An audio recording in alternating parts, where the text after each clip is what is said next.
To conclude and summarize, we have seen how the idea of money has evolved through history from a more tangible to a more intangible concept, with each stage having its pros and cons.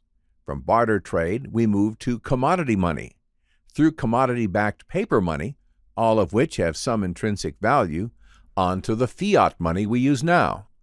This was a historical journey from real goods and commodities to numbers on a computer screen representing value and money.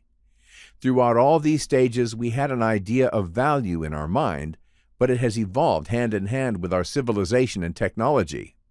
From something you can touch and actually use, to something you can touch but cannot use except for trade, to just an abstract idea.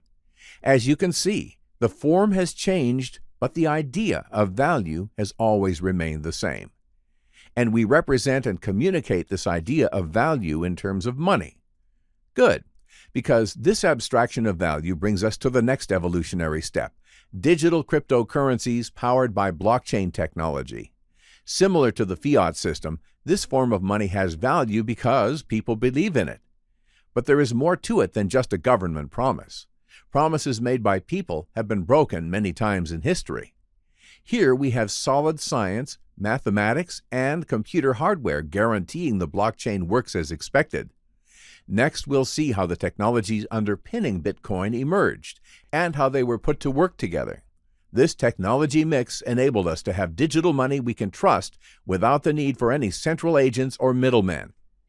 Now, if this sounds like the logical next step for you, then stick with us, and we'll show you how it all happened.